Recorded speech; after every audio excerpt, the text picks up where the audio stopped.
Hey guys, it's Jason at JP3. Just wanted to go through our AC line kit, the first kit that we're coming out with for the left-hand drive Greddy Vmount AC line kit. Wanted to go through the kit, go over what you get in the box, and go through some installation tips and tricks and all the fun jazz. So when you open the box, this is what you're gonna see. First pack out you're going to see is the two harnesses. One is for the compressor to the OEM harness for the signal, and two is for the binary switch to the OEM harness. Also in the pack you'll see the binary switch in there as well. All right, so that's that. You get a cool nifty JP3 decal that we're coming out with. And second pack out here is the pack of zip ties. You got two P-clamps, a large one and a smaller one, and I'll go over the placement for those. You got a big tube of, or bottle of Nylog Blue, and all the hardware that you'll need to install the kit. Third bag has the compressor adapter kit and the hardware for that. Then you'll get two small bags that have extra O-rings. All right, so we give you some extra O-rings. Some of the lines have some O-rings on them, but we give you extra ones just in case you either tear one or lose one in the process. And then you have the two lines or three lines in the kit, and that's it. So I'm going to go through into each individual bag and then what's inside of each one. All right, so we're going to go through the first pack out. And this pack out has the Nylog Blue in it. It's a, they said it's a gasket and thread sealant, but it's basically a lubricant and a sealant at the same time. It's really thick and tacky, and it creates a great seal when installing all the O-rings. So you're going to use this with all the O-rings, apply it liberally on all the O-rings. It does not react with any of the PAG oil or anything else in the AC system. Doesn't react with the refrigerant, so it's a great lubricant and sealant. You can use this to use on the O-rings if you change the expansion valve and the evaporator as well. So you have a whole tube to use. Then we have a pack of zip ties that we're including. Really fancy, has a metal tooth in it, so these really hold. I love them. Use them on my own car. Then we have a big P-clamp, and this is to hold the two lines together right by the strut tower where there's an M6 stud. So we give you a flanged M6 nut to hold it there. Then the second P-clamp is a smaller one. This is right by on the front frame rail by the binary switch. This is to tie it down and make sure that it's not moving around. We give the M6 bolt to bolt it down to the frame rail as well. Then you have two long M6 bolts. These are for the compressor, for the two lines that go to the compressor, and the shorter ones are for the two lines that go to the condenser.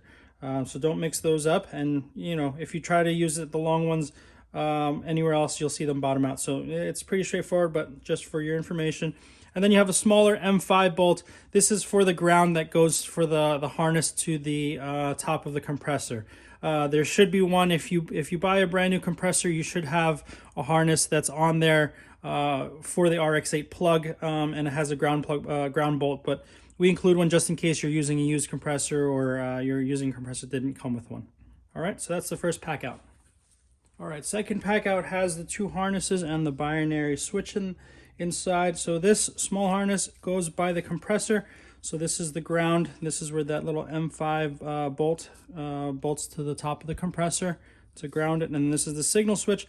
This plug is the matching plug to the OEM signal harness. So you'll plug that right in, and then this end goes straight to the RX8 compressor. All right, so plug and play.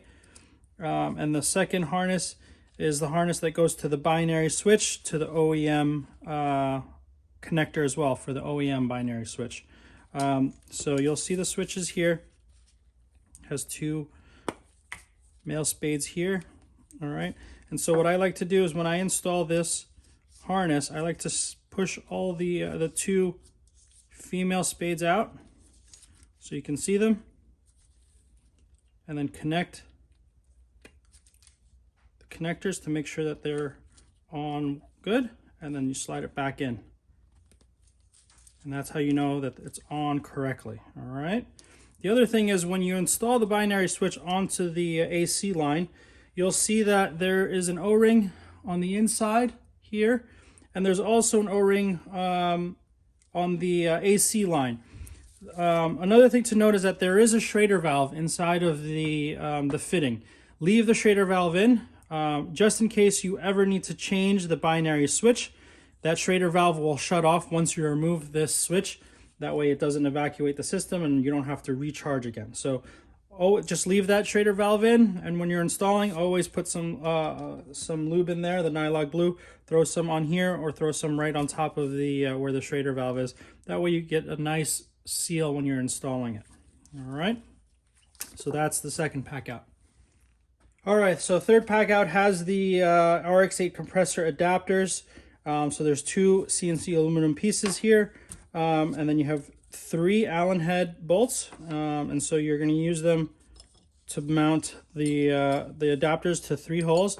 The 4th hole reuses the OEM threaded hole, so that's why you'll see 3 bolts, long bolts of the same size, and you're going to use those for the 3 that are threaded on the adapters, and the longer one is going to go to the OEM hole on the bottom right, and reuses that hole. So I'll show you that in a second when it's mounted on the adapter or on the compressor bracket.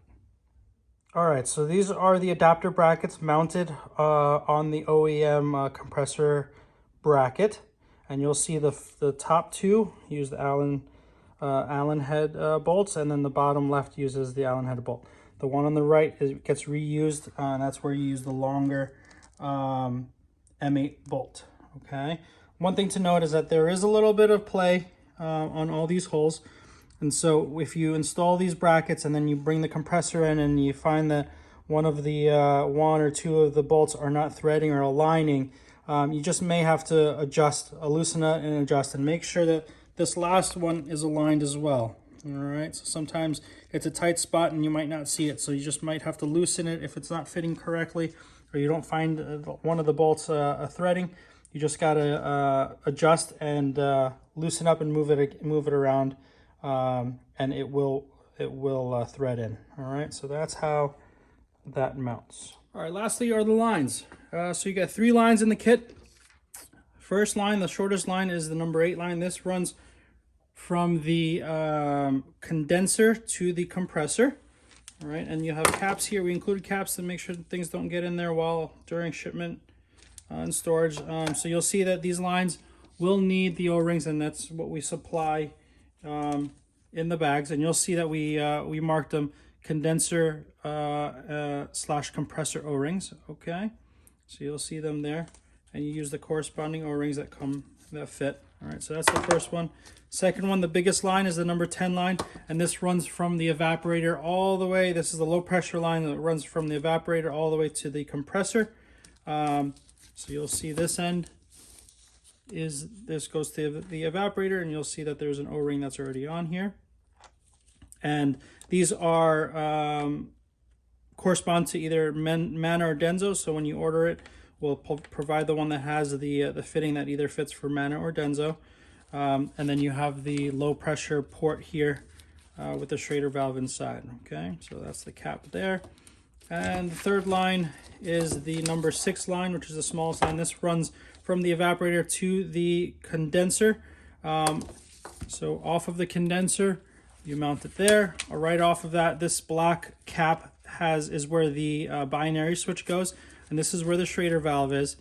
So leave the Schrader valve in, so that it closes the line if you ever have to change that binary pressure switch. All right, so you take that cap out and install the binary pressure switch there, and you have the high side port here with the Schrader valve inside as well. And on the other end, this is what connects to the evaporator. And we have some DEI fire sleeve in the areas that are going to be near any of the hot side of the engine with the turbo manifold and the turbo. So those are there to protect the lines as well. All right, so those are the lines in the kit. All right, one of the things I wanted to show you guys is when you are applying the Nylog Blue to these O-rings. Don't be shy. And make sure you get all of it coated. All right. And you can see it's really tacky, it's really stringy, so you know that this stuff gives a really good seal. All right, so once you got that applied, one of the tricks are when you're putting these, especially the two fittings on the evaporator, don't just put it on and start threading. This may give you a false sense that you have it sealed. So what you want to do is you want to slide the fitting all the way back. You want to see the O-ring, visualize it, and push in and actually see that O-ring go all the way in. Hold it tight and then thread the fitting in. All right. This makes sure that you have that O-ring in nice and sealed and nice and tight in there. All right, and then you crank it down nice and tight, and that makes sure that the O-ring is right into the fitting and it's sealed and it's not being pinched in any way. All right, so that's one little trick. Okay, so I just want to go over the overall layout of the AC line kit. Over here you'll see the connections to the evaporator and you'll have the ports located right where or close to where the stock ports are located. Then you have the large P-clamp that attaches to that stud off the strut tower. It has and then you guys have the, we supplied a flanged M6 nut to attach that. And you can see we provided a whole, I think we bought about 10 zip ties.